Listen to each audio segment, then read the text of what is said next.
Saya akan membawakan presentasi saya. Itu yang pertama, saya perkenalan dulu ya.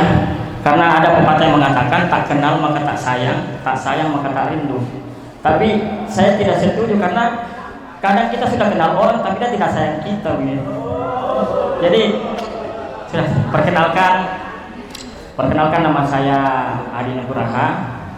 Saya bertugas di Desa Siawatan, di Puskesmas Siawatan sudah kurang lebih 14 tahun, alhamdulillah.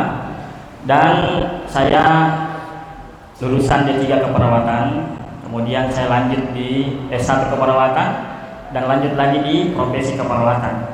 Jadi semua di keperawatan. Tahu keperawatan? Ada yang tahu? Keperawatan. Kepengen berduaan tapi udah jadi mantan. Tadi bapak-bapak ibu ini kayaknya kebanyakan jurusan bisnis ya. Nah, bisikan rindu mengundang tangis. Itu untuk mereka yang LDR gitu. Iya, yang LDR. Karena di sini Anda dipeluk rindu, dia di sana dipeluk orang lain. Ya ini kita ini orang Indonesia, kalau tidak ada basa-basi tidak bagus. Jadi inilah basa-basi dari saya, dan sekarang saya masuk di materi saya. Muncul ide inovasi ini berawal dari tempat tugas kami yang pertama di pesisir, di sekitar pantai. Dan yang kedua, susah listrik. Dan yang ketiga, kita jauh dari kota.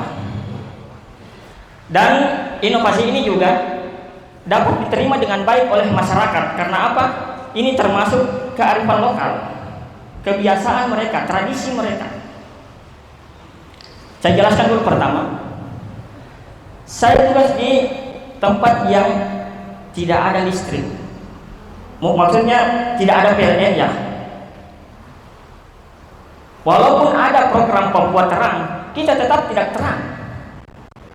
Di distrik saja mereka ada susah, kadang menyala, kadang tidak. Apalagi kami yang di kampung ini, kita ada sumber listrik namanya genset kampung. Saya tanya sama Pak Desa, kenapa kamu tidak menyala? Gensetnya ada. Pak Desa bilang solarnya tidak ada. Giliran ada solarnya, Pak Desa sudah ada solar itu, genset itu sudah ada. Pak Desa bilang engkolnya tidak tahu siapa yang bawa. Giliran engkolnya ada, mesinnya ada, solarnya ada, orang yang jaga tidak ada. Giliran semua ada, orang yang jaga ada, gensetnya ada, engkolnya ada, solarnya ada. Di namanya koslet. Jadi tidak ada alasan kita ini terlalu memang susah dengan listrik. Jadi sampai demikian saya bisa mungkin membuat satu inovasi yang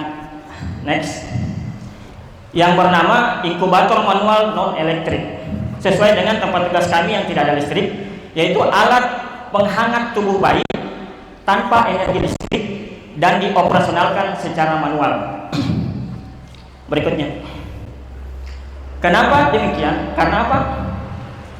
Tadi saya katakan, di sini saya tanya sama Bapak Ibu, kita di sini rasa dingin kan? Kita rasa dingin di sini. Bagaimana dengan bayi yang ada di pesisir? Apalagi bayi yang berat badan lahir rendah. Itu. Mereka membutuhkan suhu yang hangat. Jadi termasuk di dalamnya seperti 4 mekanisme kehilangan panas pada bayi, yaitu konduksi, di mana ketika bayi diletakkan di lantai itu bisa mengambil hangat tubuhnya, atau paparan yang langsung tersentuh oleh si kulit bayi yang bisa mengambil suhu bayi. Dia bisa kehilangan panas tubuh yaitu. Kemudian evaporasi, ketika bayi baru lahir dia diselimuti dengan air ketuban. Ini juga yang dapat mengambil panas bayi, menghilangkan panas bayi. Dan ketika orang tuanya juga memandikan, itu juga salah satunya. Konveksi. Bagaimana konveksi? Itu udara kita yang kita rasakan ini mempengaruhi panas bayi akan menurun. Dan radiasi, bagaimana benda sekitar tembok apakah yang bisa mengambil suhu panas bayi. Next. kearifan lokal masyarakat setempat. Di sini ada yang orang Arguni, ada yang dari Adijaya, ada yang namanya Rau-Rau. Ada tahu Rau-Rau? Daerah timur pun yang lain seperti Seram pun mereka ada tradisi mereka, yaitu menghangatkan bayi menggunakan bara api. Kenapa saya memilih bara api sebagai bahan utama dari penghangat bayi? Yaitu karena apa? Yang pertama, bahannya mudah ditemukan. Dimanapun kita jalan kita dapat kayu, itu bisa jadi bara. Tapi saya punya rekomendasi, yaitu yang saya selama ini meneliti, kayu yang paling bertahan itu adalah kayu nani, kayu besi, dengan kayu mangi-mangi. Kalau orang bilang kayu bakau, ini bisa bertahan 3-4 jam. Kemudian tidak menghasilkan asap. Di sini pertanyaan pasti orang mengatakan kalau pakai bara api pasti ada asap. Ini kita tidak bikin sate. Ini kita menghangatkan. Dan bara api perlu kita ketahui yang namanya bara api yang sempurna, dia sudah berbentuk karbon, sudah tidak ada cairan di dalam, tidak ada penguapan lagi, sehingga tidak ada terjadi yang namanya asap. Kemudian mentransfer suhu hangat ke badan bayi, ya otomatis ini fungsinya memang untuk bagaimana bayi mendapatkan suhu hangat kepada tubuhnya. Kemudian mencegah hipotermia. Yang tadi saya katakan, dengan demikian bahaya hipotermia kepada bayi itu bisa mengakibatkan sesak nafas, dan bayi pun bisa meninggal dunia karena hipotermia. Kemudian relaksasi pada bayi, kita bisa membedakan ketika bayi diberikan hangatnya bara api, dia lebih relaksasi, dia lebih istirahat, kalau tidurnya itu lebih baik, dia tidak rewel. Dan kemudian mencegah iritasi kulit dengan kelembaban. Dengan demikian, dengan hangat yang ada bisa mencegah kelembaban pada tubuh sehingga tidak terjadi iritasi pada bayi. Dan perlu informasi juga, bayi yang di rau-rau itu tali pusatnya lebih cepat sembuh. Next.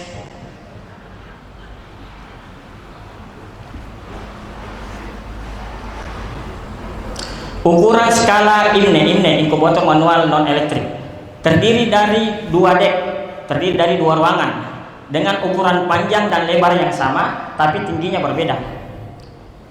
Dek pertama, yaitu yang pertama itu dek sumber energi panas. Di dek pertama ini terletak di bagian bawah, ukuran panjang 55 cm, lebarnya 30 cm, dan tingginya 45 cm. Jadi dia lebih tinggi daripada dek tempat bayi karena dia lebih tinggi supaya panas tidak terlalu langsung bersentuhan langsung, panas agak jauh gitu. Kemudian dek tempat bayi terletak di bagian atas, ukuran panjangnya 55 cm, lebarnya 30 cm, dan tingginya 20 cm. Kemudian ada wadah bara api. Wadah bara api ini harus terbuat dari stainless karena dia akan menyimpan bara api itu supaya dia tidak meleleh gitu. Dia ukuran panjangnya 23 cm, lebarnya 13 cm, dan tingginya 5 cm. Dan ini wadah ini saya sudah teliti beberapa kali. Wadah ini walaupun kita fullkan itu bara api, dia tetap menghasilkan suhu 36,5 derajat Celcius. Jadi untuk kemungkinan untuk bayi ini kelebihan panas itu sangat minim, karena setelah saya teliti dengan ukuran wadah demikian, hasilnya 36,5 derajat Celcius. Kemudian antara wadah bara api dan lantai dek itu, antara wadah yang stainless ini kan panas dan dia punya lantai ini kan hanya triplex, dia bisa terbakar kalau tidak ada alasnya. Jadi kita bisa kasih pasir atau tanah. Waktu habis. Ya, terima kasih. Berikan aplaus buat Puskesmas Timur. Sebelum kita masuk pada sesi tanya jawab, ada video yang akan ditampilkan.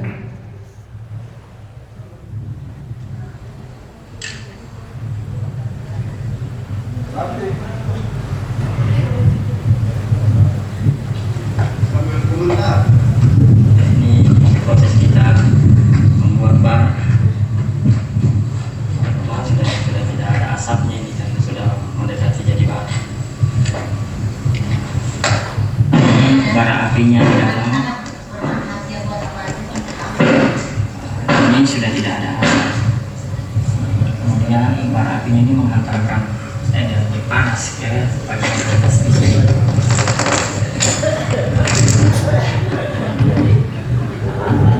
Hangat sesuai dengan suhu yang pas buat bayi, sangat bagus.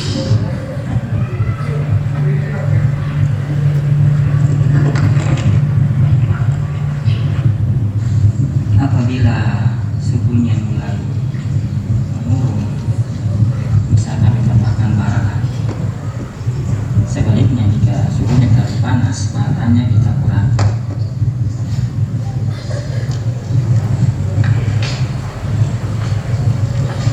Sini ada pohon penghantar panasnya di atas.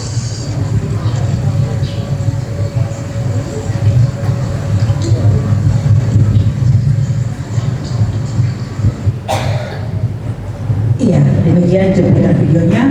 Langsung saja. Kebutuhan yang dibutuhkan oleh bayi di dalam ruangan itu yaitu sekitar 32 sampai 35 derajat Celcius. Kemudian dikatakan tadi kenapa mau dipertahankan tidak dirujuk. Pertama, sekedar informasi, tanggal 30 kemarin ada bayi yang lahir dengan berat badan 1 kilo 1 ons. Alhamdulillah kami pakai metode ini. Metode ini alhamdulillah sekarang bayi sudah mulai, barusan beberapa hari sudah mulai naik berat badannya dan makannya bagus dan menangisnya bagus. Dan yang tadi yang Bapak bilang, kenapa tidak dirujuk ke kota? Kalau dirujuk ke kota itu adalah keputusan yang sangat tidak baik dan sangat tidak tepat. Karena apa? Pertama, kalau kita merujuk perjalanan kita saja dari Etna pergi ke kota itu sudah berat.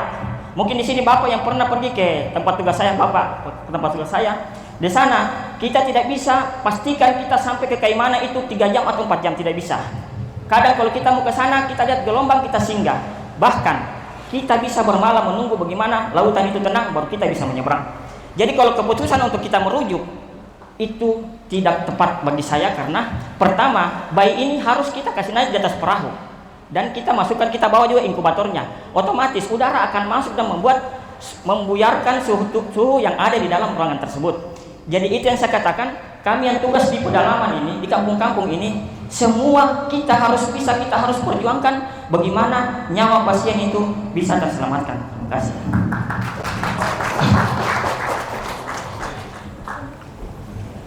Baik, terima kasih.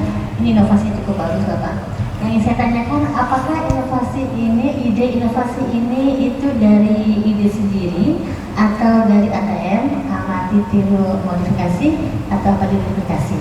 Dan itu mungkin ada lagi Pak, sejauh mana alat ini telah digunakan Bapak, dan bagaimana dampaknya terhadap penurunan angka kematian bayi? Nah, satu lagi Pak, ada terakhir, apakah alat ini dirancang dan dibuat bersama masyarakat? Dan bagaimana pelatihan atau sosialisasi pengguna alat ini digunakan di lapangan? Ini Pak, terima kasih. Siap, terima kasih. Pertanyaan yang insya Allah bisa dijawab dan pertanyaan sangat bagus. Mengenai ide ini, saya melihat dari yang kembali kita katakan kearifan lokal, kebiasaan masyarakat yang menghangatkan bayinya memakai bara api. Cuma kalau pada saat mereka ini saya hanya merubah sedikit dari mereka, yaitu selama ini mereka menghangatkan walaupun masih ada asapnya, mereka pakai. Kalau saya sekarang berubah bahwa nanti betul-betul dia jadi bara baru digunakan, karena kalau ada asapnya bisa berbahaya kepada bayi gitu. Efeknya tidak bagus untuk bayi. Jadi ini termasuk ide yang saya lihat dari kearifan lokal, kemudian saya kembangkan bagaimana kita, mungkin teman-teman tenaga kesehatan yang lain, naluri dari kita, bagaimana timbul ide kalau kita mau tolong orang punya nyawa itu selalu saja ada bagaimana Tuhan kasih jalan, oh ini begini caranya kita tolong orang punya nyawa begitu. Dan kemudian yang Ibu katakan tadi, yang pertanyaan keberapa tadi, yang ketiga tadi Bu, coba. Sudah tua ini, sudah mulai lupa-lupa. Bagaimana cara pelatihan sosialisasi ke masyarakat dari lapangan? Ya, terima kasih. Ya itu yang saya katakan tadi kan, pada awalnya mereka masih berasap, kemudian saya jelaskan dengan baik, kemudian mereka terima, dan alhamdulillah setiap bayi yang lahir kita pakai raw ini. Kita pakai raw, kalau yang BBLR kita pakai inkubator manual. Dan dampaknya alhamdulillah selama kami bertugas di sana, angka kematian ibu dan anak itu sangat sedikit. Terima kasih. Iya, ini Pak Kapus kan? Bukan, saya petugas pustu. Oh, petugas posko. Tepuk tangan dulu. Bapak. Sudah berapa lama bertugas di 14 tahun. mana? Ibu Nova mana? Coba 14 tahun kita geser lagi kemana gitu?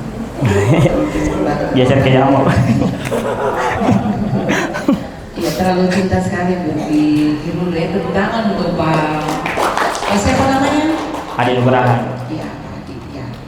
Ini inovasi ini kadang dia muncul ketika Tuhan berikan keberkahan. Keberkahan untuk teman-teman atau bapak ibu yang bertugas di kampung yang terdalam. Sehingga jangkauan ke kota ini kadang ini pikirnya bahwa jangan mengambil resiko seperti itu. Sehingga banyak inovasi-inovasi yang dibuat. Inovasi-inovasi yang dibuat. Ini ada biayanya? Ya Bu, tidak pakai biaya Tidak, karena ya, karena cuma kayu bakar saya selesai sudah. Alat tradisional dan alat yang dipakai sehingga tidak membutuhkan biaya. Ya. Tapi ini menjadikan perhatian juga untuk pemerintah daerah yang mana semuanya sudah harus bersifat apa ya, elektronik harusnya ya, sampai di bisnis. Tapi belum namanya itu